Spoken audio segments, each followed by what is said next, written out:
Donc, une des épreuves du coup de la prépa BCPST, très redoutée, c'est la colle. Ici, on va parler de la colle de biologie. Qu'est-ce qu'une colle de biologie du coup et comment la réussir? Quels conseils tu donnerais? La colle de biologie, c'est un oral d'admission, parce qu'avant, il y a eu les épreuves d'admissibilité. Donc, c'est un oral d'admission. Et en fait, c'est un truc assez bête sur le principe. C'est juste un sujet, une question, et le candidat doit répondre au sujet dans un temps imparti.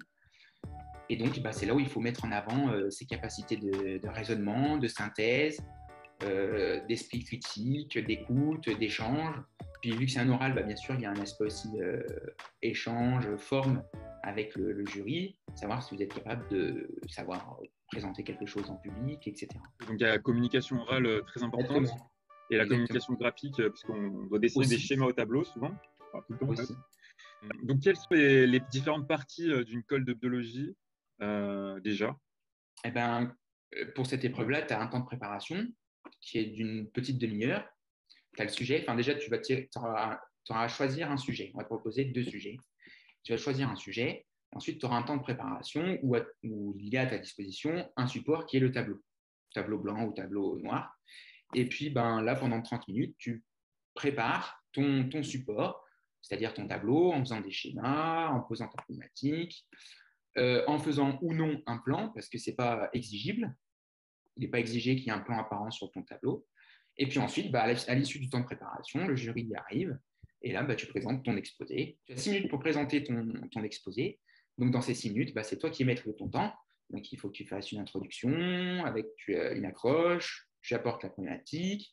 Puis ensuite, tu définis aussi, c'est important, tu définis les termes du sujet.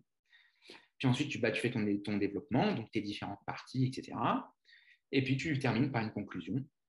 Et voilà. Et en sachant que l'ouverture, c'est pareil, c'est pas une notion qui est exigée. Si tu fais pas d'ouverture, c'est pas très grave, on va pas te reprocher.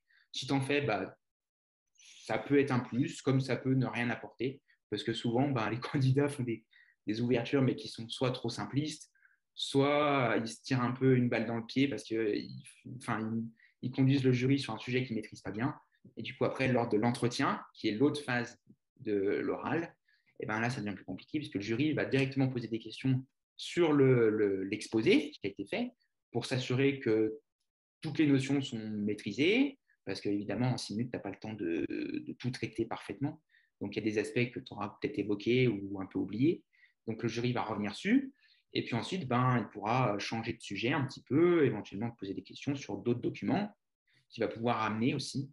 Ça peut être des documents scientifiques, tirés d'articles scientifiques, ou alors aussi du matériel biologique, par exemple, des Mhm. fleurs identifiées, etc. Au niveau de l'introduction, parce que c'est la base d'une bonne présentation, du coup, la colle se déroule toujours comme ça. On a le titre du sujet à écrire.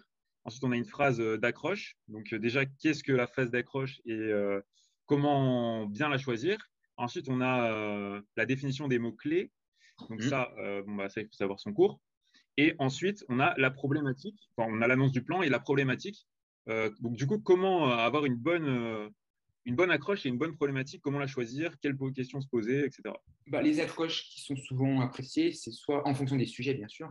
Ça peut être des accroches historiques, sur des événements historiques, un peu de l'histoire des sciences, savoir quand est-ce qu'une approche a été vue pour la première fois. Ça peut être aussi des accroches sur l'actualité, en sachant qu'il faut quand même faire attention quand on parle un peu trop d'actualité, c'est qu'il ne faut pas non plus donner son avis. Il faut rester objectif et pas du coup présenter des choses d'une façon à ce que on voit tout de suite ton positionnement. Donc voilà, il y a ce type d'accroche-là qui est souvent assez bien fait.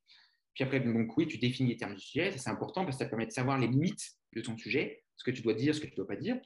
Et puis ensuite, tu fais ta problématique. Donc là, c'est une question générale. Alors ça, c'est la partie un peu la plus difficile de la colle, parce qu'il faut que tu essayes en une question de cerner la totalité du sujet, soit des fois, c'est très compliqué, donc tu peux faire peut-être 1 ou 2 questions à coller pour essayer de balayer l'ensemble du sujet. Et ensuite, tu annonces ton plan rapidement pour bien voir la démarche logique de ton raisonnement et ensuite, go le développement. Pour construire une bonne problématique, par exemple, mon prof de prépa me disait qu'il n'y a pas vraiment besoin de problématique, il faut savoir poser les problèmes. Donc, en gros, quels sont les problèmes que le sujet pose? Et est-ce que tu as des Exactement. astuces pour pas se tromper, quoi? Généralement, il y a plusieurs types, il y a plusieurs questions qu'on se pose quand on a un sujet. C'est le quoi, qu'est-ce que ça concerne, comment ça marche, quand, où. Et avec toutes ces questions-là, déjà, tu arrives à trouver, souvent, tu arrives à faire ton développement avec ça. Et ensuite, il faut essayer de faire une sorte de question ou de problème un peu synthétique pour dire, voilà, comment ça marche, quand ça marche, pourquoi ça marche, quelles sont les limites, etc.